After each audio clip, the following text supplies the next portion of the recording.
الحمد لله وحده والصلاة والسلام على من لا نبي بعده وعلى آله وأصحابه الذين أوفوا عهده نحمده ونستعينه ونستغفره ونعوذ بالله من شرور أنفسنا وسيئات أعمالنا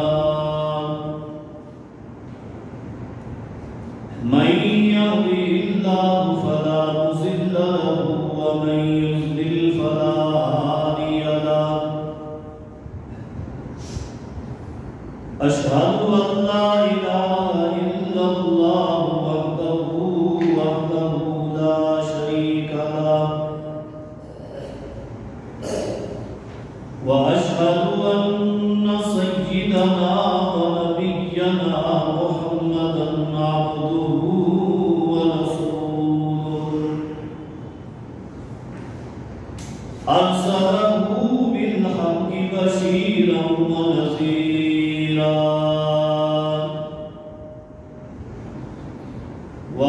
وداعيا إلى الله بإذنه وسراجا منيرا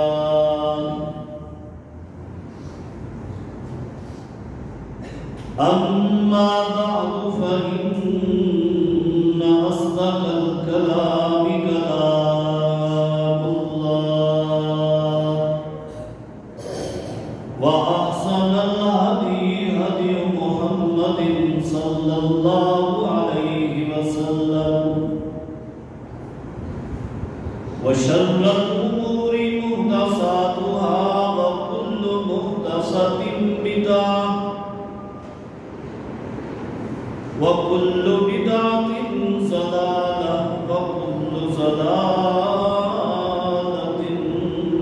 في النار من أطاع الله ورسوله فقد رشد واهتدى ومن عصى الله ورسوله فقد ضل وغوى أعوذ بالله من الشيطان الرجيم بسم الله الرحمن الرحيم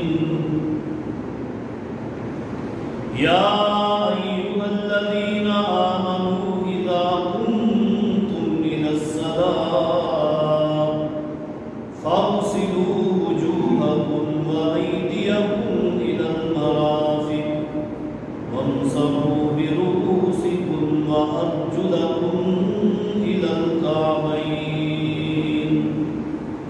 وإن كنتم مرضى أو على سفر أو جاء أحد منكم من الغائط أو لامستم النساء فتيمموا صعيدا طيبا فامسحوا بوجوهكم وأيديكم منه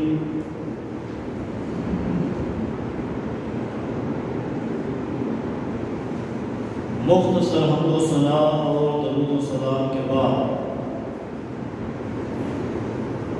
میں دعا ہوں کہ اللہ رب کریم مجھے حق گوئی کی توفیق عطا فرمائے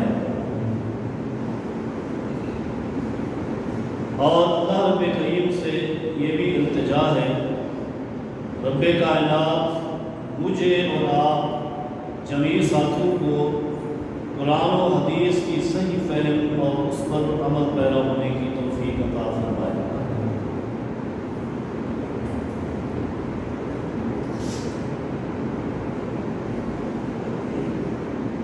طہارت کے حوالے سے گفتگو چل رہی تھی۔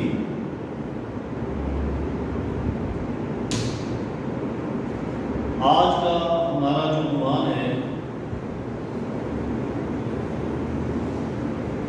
وہ تیمم کے حوالے سے ہے۔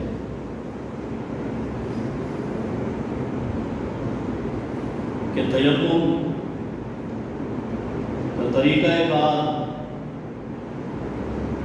صحیح احادیث سے اور تیمم کن صورتوں میں کیا جاتا ہے، تیمم کا کیا حکم ہے۔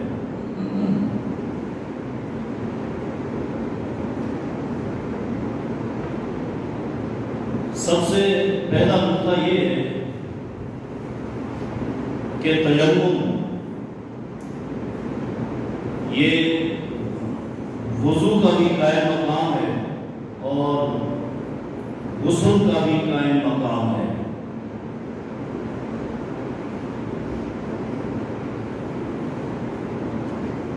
وضو کا نائب بھی تیمم بن جاتا ہے اور غسل کا نائب بھی بن جاتا ہے۔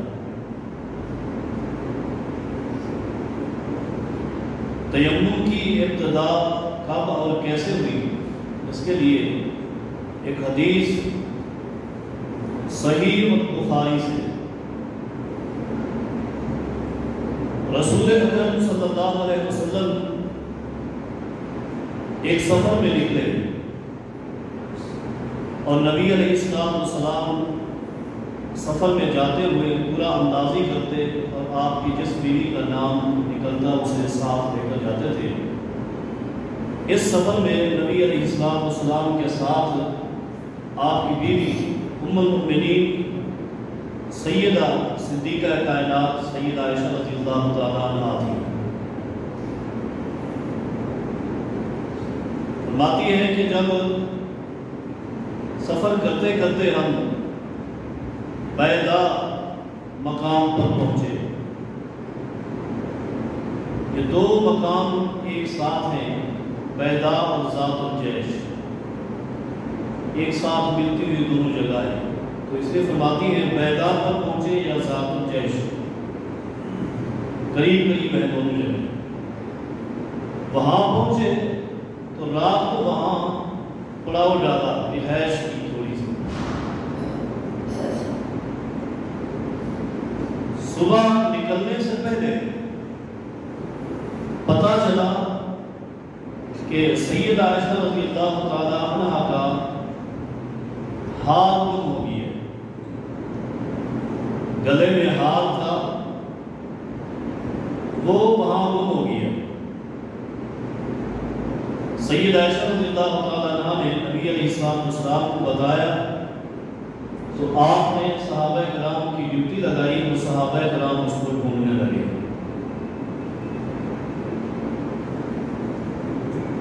صحیح بخاری کی دوسری روایت میں آتا ہے کہ یہ حال سیدہ عائشہ رضی اللہ تعالی عنہا کا اپنا ذاتی نہیں تھا، بلکہ یہ حال اپنی بڑی بہن سیدہ اسماء رضی اللہ تعالی عنہا سے مانگ کر لے کر گئی تھی۔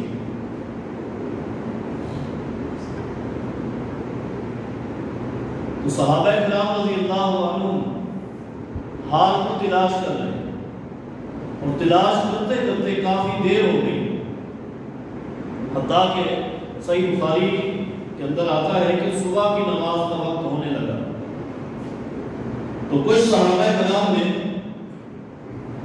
سیدنا ابوبکر صدیق رضی اللہ تعالیٰ عنہ کے پاس آ کر شکایت کی کہ ابو بکر دیکھیں آپ کی بیٹی کا ایک حال تھا جو گم ہو چکا ہے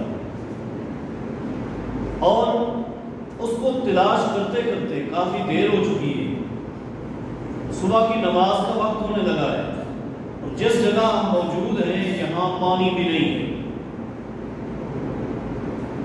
حدیث میں آتا ہے سیدہ عائشہ فرماتی ہیں سیدنا ابوبکر صدیق رضی اللہ تعالیٰ عنہ صحابہ کرام کی یہ بات سننے کے بعد میرے پاس آئے۔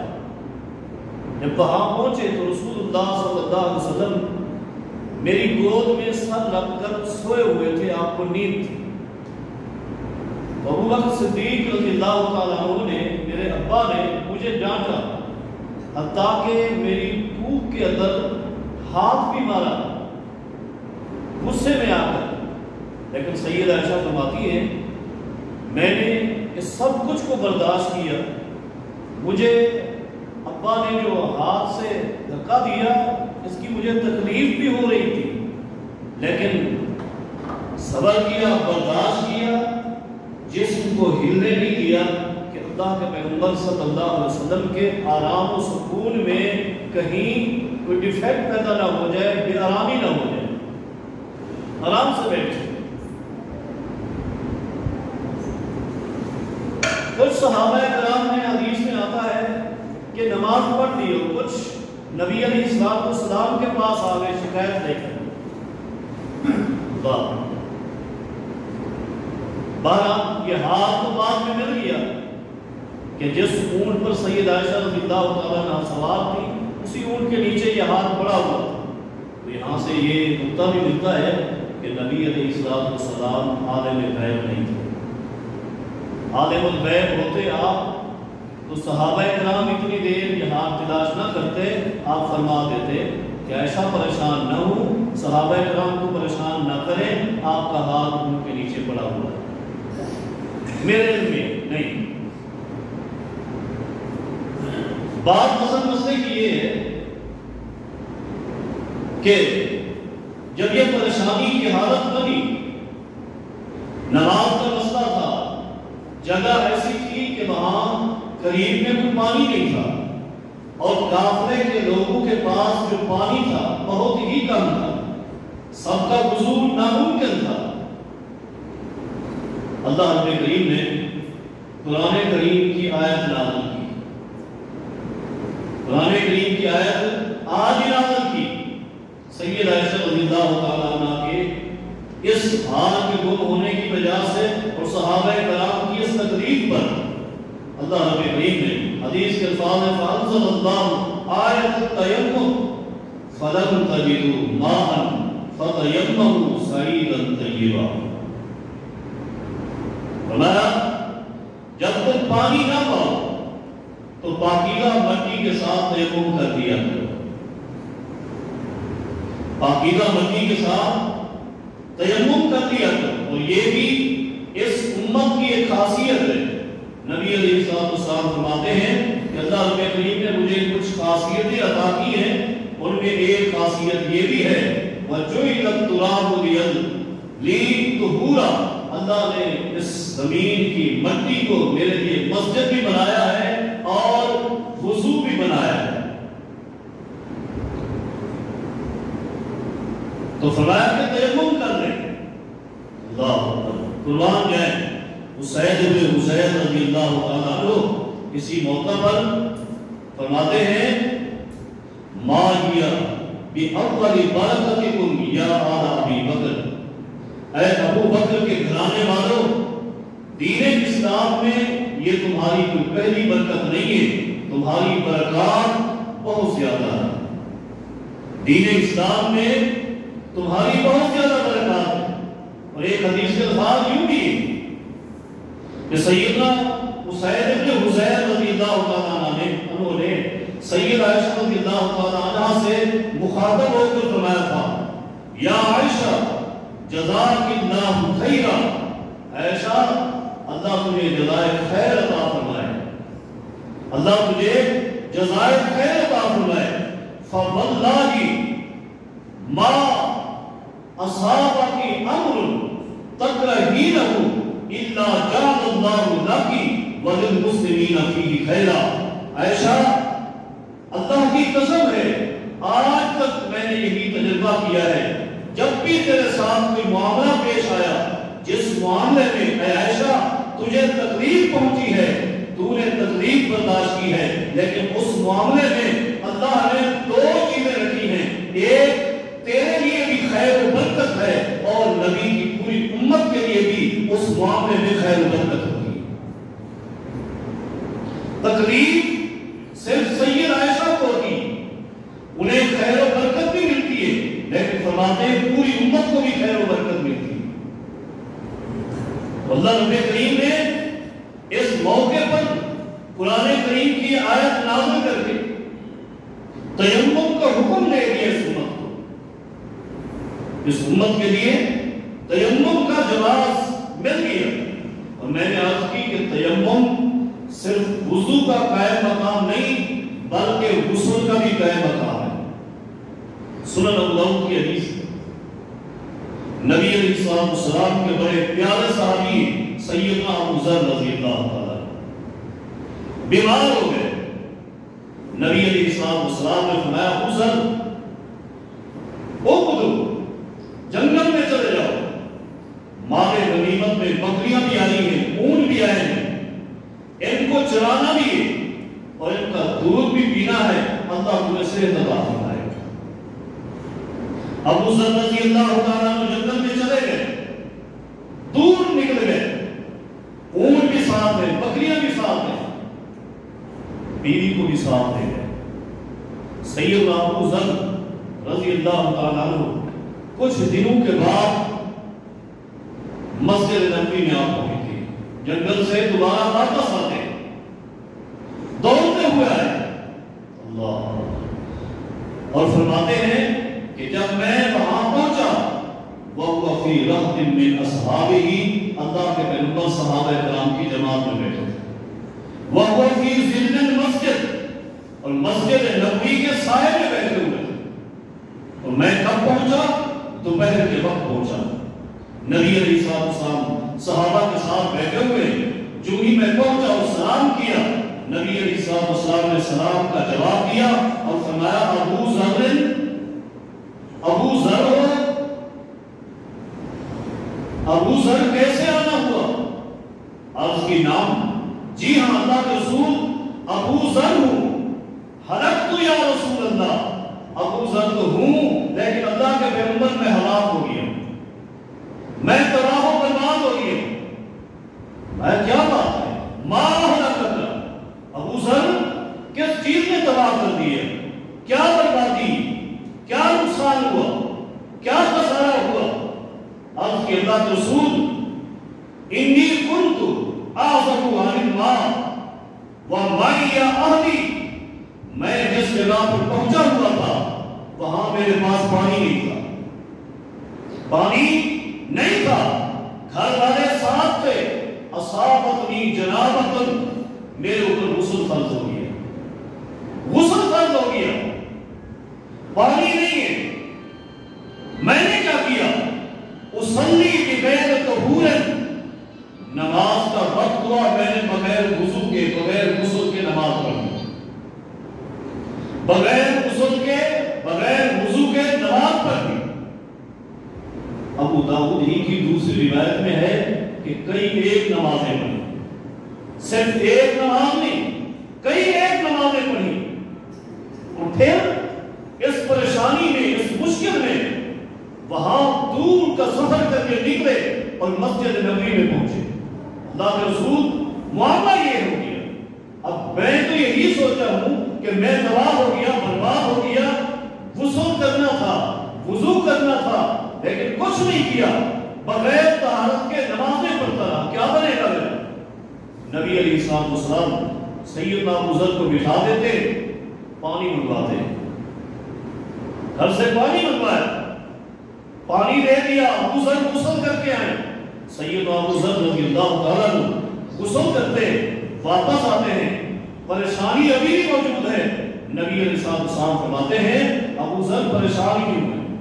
اب تو غسل کر دیا، اب تو غسل کر دیا، اور پچھلی جو پریشانی ہے اس کا حل بھی میں تجھے بتا دیتا ہوں۔ اس کا حل یہ ہے، ان الصعید الطیب طہور المسلم وَإِن لَّمْ يَجِدِ الْمَاءَ إِلَىٰ 10 سنین، ابو ذر اگر کوئی مسلمان اتنا پانی نہ پائے کہ جس سے اس کا غسل ہو سکتا ہو، 10 سال بھی گزر جائے، مٹی کے ساتھ تیمم کرتا رہے، یہی تیمم اس کا غسل بھی ہے، اس کا وضو بھی ہے۔ جب اس کو پانی مل جائے، اذا وجدت الماء فَمِسَّهُ جِلْدَكَ، جب پانی مل جائے تب غسل بھی کر لینا، وضو بھی کر لینا۔ جب تک پانی نہ ملے غسل بھی مٹی سے ہو سکتا ہے اور وضو بھی مٹی سے ہو سکتا ہے۔ تیری ساری پچھلی پریشانیوں کا علاج ہوگی۔ غسل کا نائب بھی تیمم ہے اور وضو کا نائب بھی تیمم ہے۔ اللہ قربان ہے۔ نبی علیہ السلام کے صحابی نبی علیہ السلام مسجد نبوی میں موجود ہیں، نماز پڑھاتے ہیں، صحیح بخاری کی حدیث ہے۔ نماز پڑھانے کے بعد نبی علیہ السلام سلام پھیرتے اور جب لوگ صحابہ کی طرف کیا تو دیکھا کہ ایک صحابی الگ سے دور کھڑا ہوا، رہا رجلا معتصلا، اکیلا کھڑا ہوا ہے۔ نبی علیہ السلام نے آواز لگائی، یا فلان، یا فلان، او فلان، ادھر آ جاؤ، کیا بات ہے؟ ماں لم تصلی مع القوم، آپ نے لوگوں کے ساتھ نماز نہیں پڑھی، کیا وجہ ہے؟ الگ کھڑے ہوئے ہو، کیا کہا؟ عرض کی اللہ کے رسول، میں اصابتنی جنابۃ، میں نے غسل کرنا تھا، میرے اوپر غسل فرض تھا، ولا ماء، میرے پاس پانی کا قطرہ بھی نہیں تھا، پانی کا ایک قطرہ بھی نہیں تھا، غسل فرض تھا، میں لوگوں کے ساتھ نماز کیسے پڑھتا؟ اس حالت میں نماز کیسے ہوتی؟ نبی علیہ السلام فرماتے ہیں، پیارے انما یکفیک تراب، یہ مٹی تجھے کافی تھی کہ تو اس سے تیمم کر دیتا، مٹی سے تیمم کرتا، تیرا غسل بھی ہو جاتا، تیرا وضو بھی ہو جاتا۔ اللہ قربان جائے، کیا پیاری شریعت ہے اور کیسی آسان شریعت اللہ رب کریم نے نازل کی کہ کسی بھی حالت میں جو بھی مشکل ہو، شریعت نے اس مشکل کا حل نکال دیا، مشکل کا حل نکال دیا ہے۔ یہاں سے ایک نقطہ یہ بھی نکلتا ہے کہ سیدنا ابو ذر رضی اللہ تعالیٰ عنہ نے کئی نمازیں پڑھنے کے بعد نبی علیہ السلام سے جب عرض کی تھی، اللہ کے رسول میں کئی نمازیں پڑھ چکا ہوں، تو کیسے پڑھی ہیں؟ بغیر غسل کے، بغیر وضو کے۔ حدیث پر غور کریں، نبی علیہ السلام نے سیدنا ابو ذر کو پچھلی نمازیں لوٹانے کا حکم نہیں دیا، پچھلی نمازیں لوٹانے کا حکم نہیں دیا۔ معلوم ہوا آج بھی اگر کوئی مسلمان، کوئی مجاہد دین کسی ایسی جگہ قید ہو جاتا ہے، بند ہو جاتا ہے جہاں مٹی بھی نہیں ملتی، پانی بھی نہیں ملتا، کچھ بھی نہیں ہے، لیکن جب بھی نماز کا وقت ہو، وضو کرنا ہے، تو بغیر وضو کے اگر کوئی بھی ایسی چیز نہیں جس کے ساتھ تیمم ہو سکتا ہو، تو وضو بھی نہیں، تیمم بھی نہیں، نماز پڑھ سکتا ہے، اس کی نماز ہو جائے گی۔ جب تک یہ چیزیں نہیں ملے گی، جب مٹی میسر آ جائے، تیمم کر لے، پانی مل جائے، وضو کر لے، پانی بھی نہیں ملتا اور مٹی بھی نہیں ملتی، کوئی بھی ایسی چیز نہیں ہے جن کے ساتھ تیمم کیا جا سکتا ہے، وہ نہیں ملتی، وضو کی چیز نہیں ملتی، تب بغیر طہارت کے بھی نماز پڑھ لے گا، نماز معاف نہیں ہے، اللہ رب کریم اس کو شرف قبولیت عطا فرمائے۔ لیکن یہ یاد رکھیے گا کہ وضو پانی کے ساتھ ہے، وضو پانی کے ساتھ ہے، اگر پانی نہ ملے تو پھر پاک مٹی سے تیمم ہے۔ اگرچہ بعض لوگوں نے یہ بھی کہا ہے کہ نبیذ کے ساتھ بھی وضو ہو جاتا ہے، کہتے ہیں کہ جب پانی نہ ملے تو نبیذ سے وضو ہو جاتا ہے، جبکہ یہ بات غلط ہے۔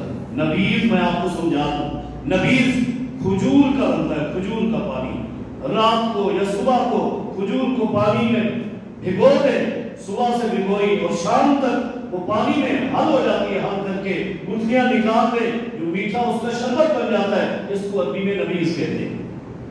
تو کہتے ہیں اگر پانی نہ ملے تو اس سے وضو کر لیں، جبکہ اللہ رب کریم نے قرآن کریم میں اور نبی علیہ السلام نے احادیث میں جو حکم دیا ہے وہ پانی کے ساتھ وضو کرنے کا، نبیذ کے ساتھ وضو کرنے کا حکم نہیں ہے۔ حتیٰ کہ کچھ لوگوں نے تو یہاں تک بھی کہہ دیا، میں لمبی وضاحت میں نہیں جاتا، یہاں تک بھی کہہ دیا کہ اگر اس نبیذ کو زیادہ دیر رکھا جائے، یہ ویسے حکمت میں ہے، زیادہ رکھا جائے، شریعت میں بھی ہے، جب زیادہ دیر اس کو رکھا جائے تو وہ خود ہی شراب بن جاتا ہے، جب وہ کھٹا ہو جائے تو شراب بن جاتا ہے۔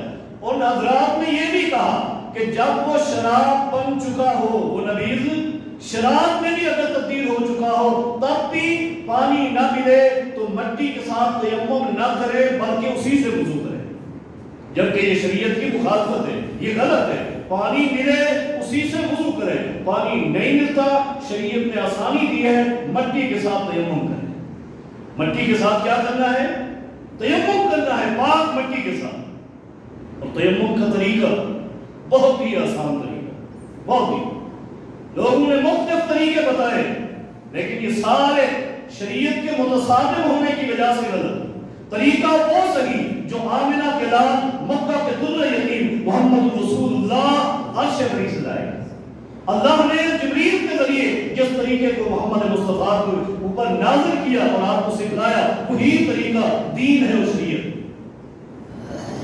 اختصاراً بیان کروں گا، صحیح بخاری میں اور کئی ایک کتب میں سیدنا عمار بن یاسر اور سیدنا عمر بن خطاب رضی اللہ تعالیٰ عنہ کی روایت بڑی معروف ہے۔ اس میں تیمم کا طریقہ سکھلایا گیا۔ نبی علیہ الصلوۃ والسلام نے تیمم کیسے کیا؟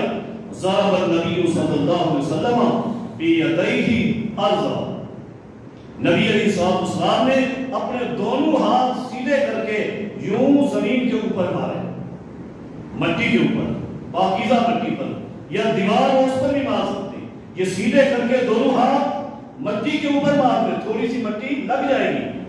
حدیث کے آگے الفاظ کیا ہے؟ ثم نفخ فیہما، پھر آپ نے ان دونوں ہاتھوں میں پھونک مارا تاکہ زیادہ مٹی نہ لگے، وہ جھڑ جائے، جھاڑ بھی سکتے ہیں، پھونک بھی مار سکتے ہیں۔ اس طرح ہاتھ زمین پر مارنے کے بعد جھاڑا یا پھونک مار دی، اور پھر کیا کیا؟ ثم مسح بہما وجہہ، سب سے پہلے اپنے چہرے پر پھیرا۔ دونوں ہاتھوں کو کیا کرنا ہے؟ سب سے پہلے اپنے چہرے پر پھیرنا ہے، چہرے پر پھیر دیے، پھر کیا کرنا ہے؟ مسح الشمال علی الیمین، بائیں ہاتھ کو، الٹے ہاتھ کو دائیں ہاتھ کی اوپر والی سائڈ کے اوپر پھیرنا، اور پھر ثم مسح الیمین علی الشمال، اور بعد میں دائیں ہاتھ کو، سیدھے ہاتھ کو بائیں ہاتھ کی اوپر والی سائڈ کے اوپر پھیرے۔ یہ کیا ہو گیا؟ تیمم ہو گیا۔ بڑا آسان طریقہ، زمین پر دونوں ہاتھ ان کو صاف کرنے، پھونک مارنے کے بعد چہرے پر پھیریں، اور چہرے پر پھیرنے کے بعد پہلے الٹے ہاتھ سے دائیں سیدھے ہاتھ کا مسح کریں، اور پھر سیدھے ہاتھ کے ساتھ الٹے ہاتھ کا مسح کریں۔ یہ مسح ہے دونوں چیز، یہ تیمم ہے دونوں چیزوں کے لیے۔ غسل کا تیمم بھی یہی، اور وضو کا تیمم بھی یہی۔ غسل فرض ہے، غسل کرنا ہے، تیمم تب بھی اسی طریقے سے ہوگا، اور اگر وضو کرنا ہے تب بھی تیمم اسی طریقے سے ہوگا۔ یہ تیمم کا مختصر سا طریقہ ہے جو نبی علیہ الصلوۃ والسلام سے ثابت ہے، اور یہی تیمم وضو کا قائم مقام ہے۔ کیا معنی؟ جس طرح ایک وضو سے آپ کئی نمازیں پڑھ سکتے ہیں، اسی طرح ایک تیمم کے ساتھ کئی نمازیں پڑھ سکتے ہیں۔ جو چیزیں وضو کو توڑ دیتی ہیں، تیمم کو بھی وہی چیزیں توڑ سکتی ہیں۔ ہاں، سوائے اس کے کہ اگر پانی مل جائے تو پیچھے جو نمازیں آپ پڑھ چکے ہیں، جب پانی آ گیا تو ابھی حدیث پہلے پڑھی تھی، پانی مل جانے کے بعد پھر پانی کا استعمال کرنا ہے۔ وضو کرنا تھا تو پھر وضو کر کے اپنی نمازیں بعد میں پڑھیں، آگے جو نمازیں ہیں وہ وضو کے ساتھ پڑھیں۔ اسی طرح اگر غسل فرض تھا، تیمم کر دیا تھا، نمازیں بھی پڑھ لی گئی ہے، لیکن اب اگر پانی مل گیا ہے تو پھر غسل فرما دیں، پھر غسل کر دیں۔ باقی وضو کو جو چیزیں توڑتی ہیں وہی تیمم کو توڑتی ہیں، اور جس کا وضو کا حکم ہے وہی تیمم کا حکم ہے، سارا حکم ہوئی۔ یہ تو پانی نہ ملنے کی صورتیں تھی، اس کے علاوہ بھی اگر بندہ اپنے گھر میں ہے، اپنے علاقے میں ہے، پانی بھی موجود ہے، لیکن شریعت کہتی ہے کوئی بیماری ایسی جس سے بندے کی جان کا خطرہ ہے، کسی عضو کے ختم ہو جانے کا خطرہ یا بیماری کے بڑھ جانے کا خطرہ ہے، ان ساری صورتوں میں پانی کی موجودگی کے باوجود بھی تیمم کر سکتے ہیں، تب بھی تیمم کریں گے۔ سنن ابو داؤد کی بڑی معروف حدیث، صحابہ کرام رضی اللہ عنہم ایک جہادی سفر پہ گئے ہوئے تھے، دوران سفر ایک صحابی کو ایک پتھر لگا جس سے ان کے سر میں بہت زیادہ زخم ہو گیا تھا، اور پھر بعد میں انہیں احتلام بھی ہو گیا، غسل بھی فرض ہو گیا۔ تو صحابی نے تمام صحابہ کرام سے پوچھا کہ میرے لیے کوئی رخصت ہے تیمم کرنے کی؟ صحابہ کرام اس مسئلے کو نہیں سمجھ سکے، تو سب نے کہا نہیں، آپ نے چونکہ غسل کرنا ہے اور پانی ہمارے پاس موجود ہے، پانی کی موجودگی میں یہی سمجھے تھے کہ تیمم نہیں ہو سکتا، جبکہ ان مجبوریوں میں بھی تیمم ہو سکتا ہے۔ سب نے ان کو غسل کا حکم دیا، انہوں نے غسل کیا، سر میں گہرا زخم تھا، پانی چلا گیا، موت واقع ہو گئی۔ واپسی پر نبی علیہ السلام کو جب بتایا، نبی علیہ السلام بہت زیادہ غصے ہوئے، آپ نے فرمایا قاتلوہ قاتلہم اللہ، ان کو اللہ ہلاک کرے، انہوں نے اس کو مارا ہے۔ سخت غصے میں آ گئے۔ آپ نے فرمایا کہ اس کو یہ کیوں نہیں کہا تھا کہ پاکیزہ مٹی کے ساتھ تیمم کر دو، یا اسی زخم کے اوپر پٹی باندھ دیتے اور جسم کے بقیہ حصے کو دھو دیتے، اس پر مسح کر دیتے؟ یہ دونوں باتیں موجود تھی۔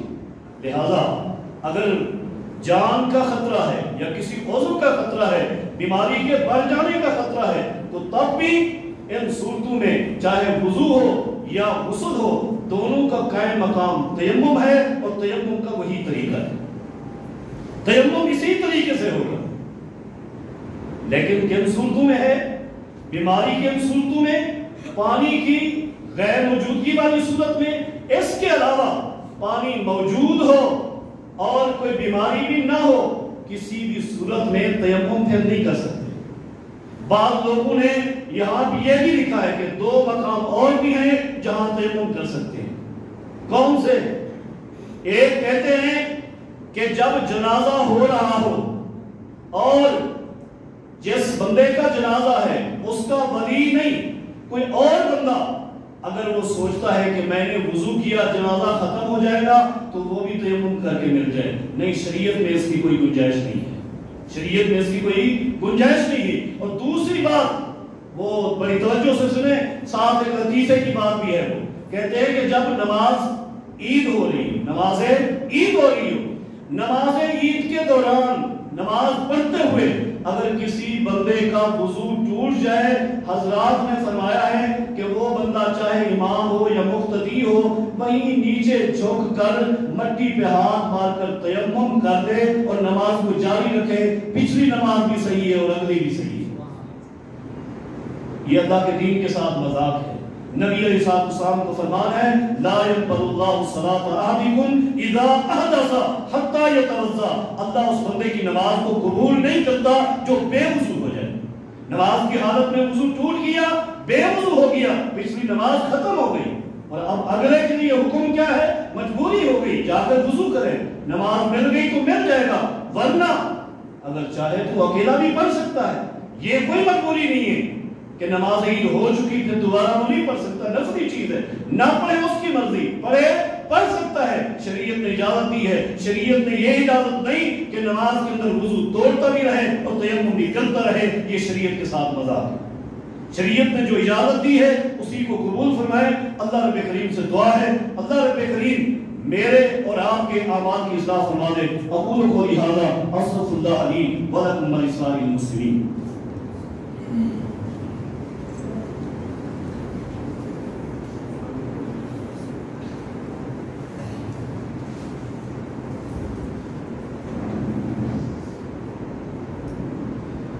الحمد لله نحمده ونستعينه ونستغفره ونعوذ بالله من شرور انفسنا وسيئات اعمالنا، من يهده الله فلا مضل له ومن يضلل فلا هادي له، اشهد ان لا اله الا الله وحده لا شريك له واشهد ان سيدنا ونبينا محمدا عبده ورسوله۔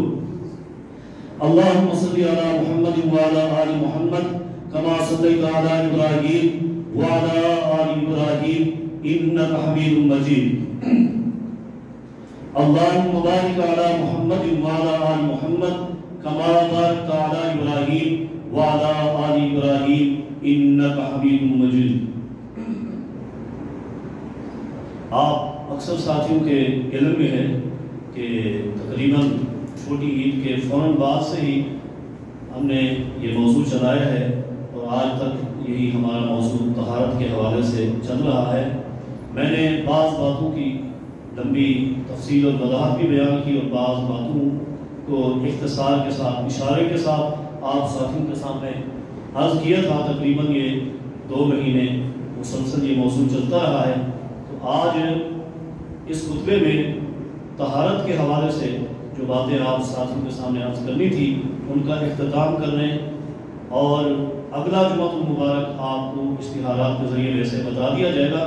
یہاں انشاءاللہ علامہ عنایت اللہ رحمانی حفظہ اللہ کا ہوگا اور اس کے فوراً بعد جو جمعہ آئے گا وہ انشاءاللہ عزیز میں انشاءاللہ عید وغیرہ کے مسائل بیان کرنے کے بعد قربانی کے بعد انشاءاللہ عزیز پھر اپنے اسی عنوان کی ابتدا کریں گے اور اس کی ابتدا انشاءاللہ نماز کے حوالے سے ہوگی۔ آج اختتام کرنا تھا تو اختتامی باتیں طہارت کی تقریباً بہت ساری باتیں میں نے آپ ساتھیوں کے سامنے عرض کر دی۔ ایک بات یہ بھی بیان کرنی تھی کہ جس طرح طہارت کپڑوں کی، جسم کی، ہر چیز ہم نے بیان کی ہے، وضو کا طریقہ، قضاء حاجت وغیرہ یہ ساری چیزیں بیان کی ہیں۔ تو نبی علیہ السلام کی ایک عظیم ترین سنت، بڑی ہی پیاری سنت جو نبی علیہ السلام نے زندگی کے آخری سانس تک ترک نہیں کی، وہ بھی طہارت کے حوالے سے۔ تو اس کے بارے میں بھی 1-2 باتیں عرض کرنی تھی اور اسی پر پھر اختتام کریں گے انشاءاللہ۔ نبی علیہ السلام کی وہ بڑی پیاری اور عظیم سنت مسواک کا کرنا ہے۔ یہ نبی علیہ السلام کی ایسی سنت ہے کہ نبی علیہ السلام نے اپنی زندگی کے آخری سانسوں تک اس سنت کو ترک نہیں کیا۔ اس حالت میں بھی آپ جانتے ہیں مسواک کی ہے جب آپ چبا نہیں سکتے تھے۔ سید عائشہ رضی اللہ تعالیٰ عنہ نے مسواک چبا کر دی اور خود مسواک کرائی، اس وقت تک آپ مسواک کرتے رہے۔ اسی لیے نبی علیہ السلام کا فرمان بھی ہے، لوگو السواک مطہرۃ للفم ومرضات للرب۔ مسواک ایک تو منہ کی صفائی کرتی ہے، منہ صاف رہتا ہے، اور دوسرا یہ اللہ کی رضا کا ذریعہ ہے، یعنی اللہ تعالیٰ احسانوں سے راضی ہو جاتا ہے، خوش ہو جاتا ہے۔ اللہ کی رضا اگر کسی بندے کو حاصل ہو جائے دنیا میں، اس سے بڑا خوش نصیب کوئی نہیں۔ اللہ کی رضا مل جائے، اللہ جس سے راضی ہو جائے، اللہ راضی ہو جائے تو پھر وہ بندہ بخشا گیا۔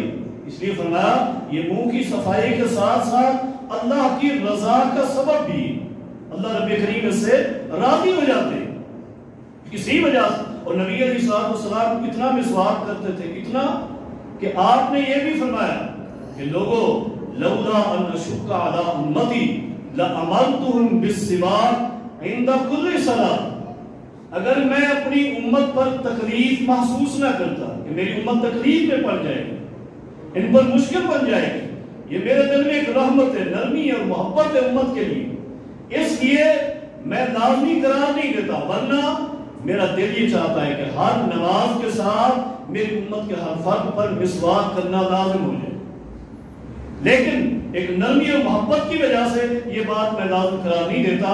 نبی علیہ السلام نے امت پر تو یہ بات اتنا سخت اور لازم قرار نہیں دی، لیکن خود نبی علیہ السلام بڑا عمل کرتے تھے، بڑا عمل کرتے تھے، حتیٰ کہ سید عائشہ رضی اللہ عنہا فرماتی ہیں کہ اذا قام من اللیل یشوس فاہ بالسواک، اللہ کے پیغمبر رات کو جب تہجد کے لیے اٹھتے اس وقت بھی سب سے پہلا کام آپ کا یہی ہوتا کہ آپ مسواک فرماتے، مسواک کرتے تھے۔ نبی علیہ السلام کے صحابی چچا زاد بھائی سید عبداللہ ابن عباس رضی اللہ عنہ ایک دن دل میں خیال آیا کہ اللہ کے پیغمبر کے بقیہ اعمال تو دیکھتے رہتے ہیں، اللہ کے پیغمبر رات کو تہجد اپنے گھر پڑھتے ہیں، ہم نہیں دیکھ سکتے، آج میں رات کی تہجد بھی دیکھوں گا۔ اس لیے چلے گئے اپنی خالہ کے گھر۔ سیدہ میمونہ جو اللہ کے پیغمبر کی بیوی تھی، وہ سید عبداللہ ابن عباس کی خالہ تھی، خالہ کے گھر رات کو رہائش رکھی اور توجہ تھی، جاگ رہے کہ آج اللہ کے پیغمبر کے رات کے اعمال دیکھوں گا۔ سیدنا عبداللہ بن عباس فرماتے ہیں نبی علیہ السلام تھوڑی دیر سونے کے بعد اٹھے، عشاء کے بعد تھوڑی دیر سوئے اور پھر اٹھے۔ اٹھتے ہی کیا کیا؟